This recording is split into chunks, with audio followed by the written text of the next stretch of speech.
అందరికీ నమస్కారం. ఒక టీ20 సెమీఫైనల్ అంటే మామూలు ప్రెషర్ ఉండదు.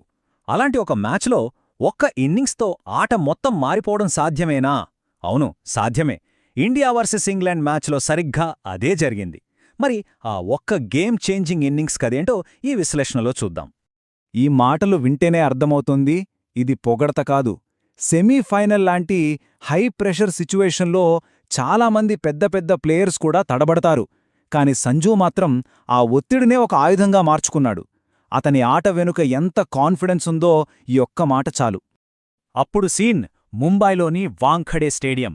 ప్రేక్షకుల అరుపులతో ఆ గ్రౌండ్ మొత్తం దద్దరిల్లిపోతోంది. ఇది ఏదో మామూలు మ్యాచ్ కాదు. India versus England final berth కోసం జరిగే యుద్ధం. గెలిస్తే ఫైనల్లోకి, ఓడితే ఇంటికి. ఆ టైంలో ఫీల్డ్లో ఉన్న ప్రెషర్ని మాటల్లో చెప్పలేం.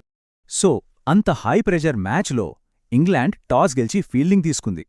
దీనర్థమేంటంటే ఇండియా ముందు బ్యాటింగ్ చెయ్యాలి. అంటే ఎంత స్కోర్ కొట్టాలో తెలీదు, ఎంత కొట్టినా అది సరిపోతుందో లేదో అనే టెన్షన్.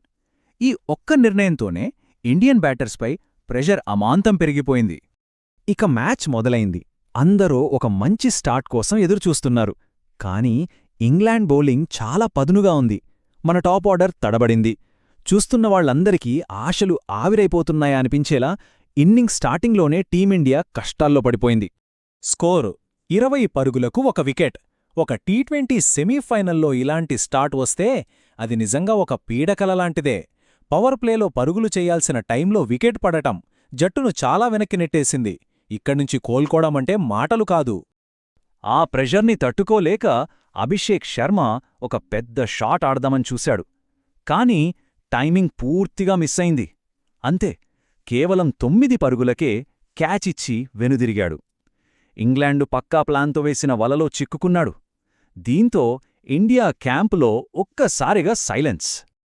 ఇలా టీమంతా కష్టాల్లో ఉన్నప్పుడు క్రీజులోకొచ్చాడు సంజూ శాంసన్. ఇక అతని రాకతో మ్యాచ్ టర్న్ అయింది. ఓ అద్భుతమైన కౌంటర్ అటాక్ మొదలయింది. నిజంగానే ఆ తర్వాత మనం చూసింది మామూలు ఆట కాదు. అది సంజూ శాంసన్ శివతాండవం. క్రికెట్లో ఒక్కోసారి ఒకే ఒక్క మూమెంట్ మ్యాచ్ తలరాతను మార్చేస్తుంది. ఇంగ్లాండ్ కెప్టెన్ చేతిలోంచి జారిన ఆ క్యాచ్ కూడా అలాంటిదే. అది జస్ట్ ఒక క్యాచ్ డ్రాప్ కాదు, మ్యాచ్నే జారవిడిచినట్టయింది. సంజూకి ఆ లైఫ్ దొరకటమే ఇంగ్లాండ్ పాలిట శాపంగా మారింది. అతని బ్యాటింగ్ అదొక ఆర్ట్. అతని షాట్ సెలెక్షన్ చూడండి.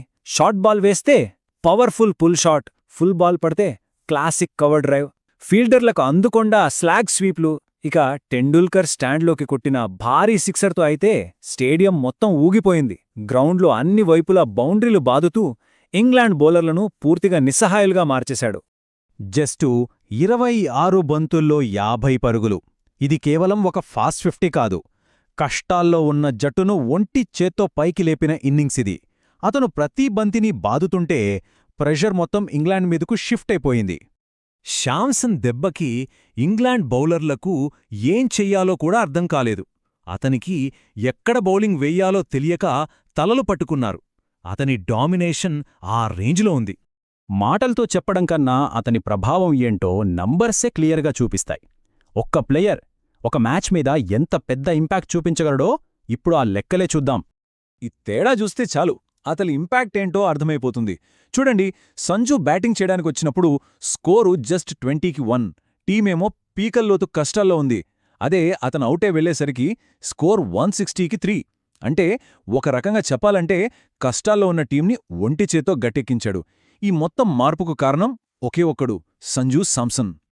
అతని ఇన్నింగ్స్ ముగింపు కూడా చాలా స్పెషల్. అది ఒక ఫెయిల్యూర్ కాదు, టీం కోసం చేసిన ఒక స్ట్రాటజిక్ సాక్రిఫైస్. ఆ టైంలో కామెంటేటర్ చెప్పిన ఈ మాటలు చాలా కీలకం. ప్రతి బంతిని బౌండరీ దాటించాలి, టీం స్కోర్ను వీలైనంత పెంచాలి అనే ఒక్క ఆలోచనతోనే ఆ షాట్ ఆడాడు. అది సెల్ఫ్లెస్ క్రికెట్ అంటే. అతను అవుటైన వెంటనే వాంఖడే స్టేడియం మొత్తం ఒక్కసారిగా సైలెంట్ అయిపోయింది. ఆ నిశ్శబ్దమే చెబుతోంది అతని ఇన్నింగ్స్ ఆడియన్స్ని ఎంతలా కట్టిపడేసిందో. ఆ నిశ్శబ్దం అతని ఆటకు లభించిన గొప్ప గౌరవం. ఫైనల్గా 89 పరుగుల దగ్గర అతని అద్భుతమైన ఇన్నింగ్స్కు తెరపడింది. కాని అప్పటికే జరగాల్సిన డ్యామేజ్ ఇంగ్లాండ్కు జరిగిపోయింది. తన నిస్వార్థమైన విధ్వంసకర బ్యాటింగ్తో టీమిండియాను ఒక భారీ స్కోరు దగ్గర నిలబెట్టాడు. ఇప్పుడు ఒక అసలైన ప్రశ్న మిగిలింది. ఒకవేళ ఆ రోజు సంజు ఆ ఇన్నింగ్స్ ఆడకపోయుంటే ఇండియా ఛాంపియన్షిప్ గెలిచేదా? నిజంగా ఒక్క పర్ఫార్మెన్స్ ఒక టోర్నమెంట్ గతిని మార్చేయగలదా? దీని గురించి ఆలోచించాల్సిందే. క్రికెట్ అప్డేట్ల కోసం లైక్, షేర్ మరియు సబ్స్క్రైబ్ చేయండి.